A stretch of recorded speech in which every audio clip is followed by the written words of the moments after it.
चुनाव के लिए बीजेपी ने रखा मिशन 370। उड़ीसा, बंगाल, साउथ पर भी है बीजेपी की नजर।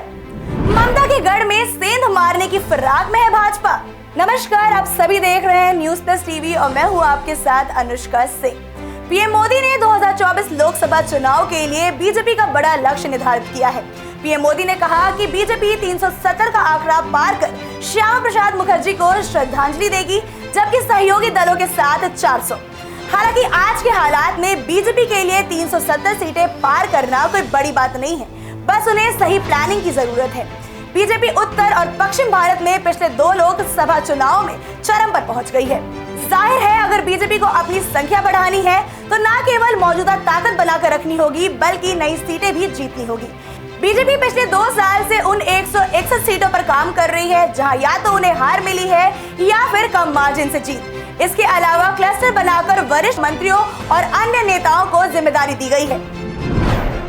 बीजेपी की उड़ीसा पर भी है नजर। पूर्व में उड़ीसा और पश्चिम बंगाल में भी बीजेपी बड़ा लक्ष्य लेकर चल रही है। बीजेपी ने 2019 लोकसभा चुनाव में उड़ीसा में 8 लोकसभा सीटों पर जीत दर्ज की थी।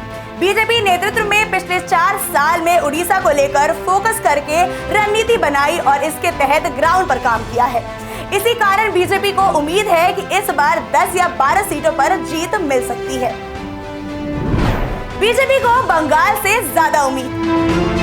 पश्चिम बंगाल में बीजेपी ने 2019 के लोकसभा चुनाव में 18 सीटों पर जीत हासिल की थी। बीजेपी के बंगाल मिशन के तहत ममता बनर्जी सरकार की तुष्टीकरण की राजनीति और भ्रष्टाचार के खिलाफ मुहिम चलाई है।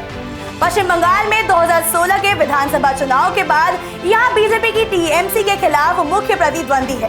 2014 के आम चुनाव की तुलना में 2019 में पीएम मोदी का जादू बंगाल की जनता के दिलो दिमाग पर और ज्यादा से चढ़कर बोल रहा था।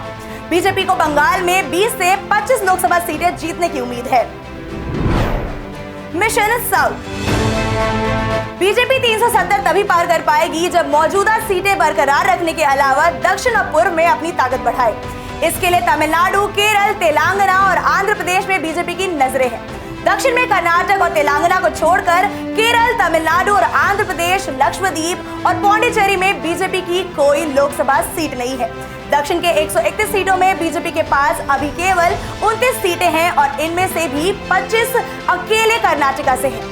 कर्नाटक विधानसभा चुनाव में कांग्रेस से मिली हार से सबक लेते हुए बीजेपी ने लोकसभा चुनाव में अपने गढ़ को बचाने के लिए जेडीएस को एनडीए में शामिल कराया। इन सबके अलावा भारतीय जनता पार्टी कई राज्य पे बड़े नेताओं से संपर्क साधकर अपनी पकड़ मजबूत बनाने की कोशिश में है। बीजेपी की इस प्लानिंग पर आपका क्या सोचना है, मुझे कमेंट बॉक्स में जरूर बताएं। और अगर आपको वीडियो पसंद आई हो तो चैनल को लाइक, शेयर, सब्सक्राइब करना बिल्कुल ना भूलें।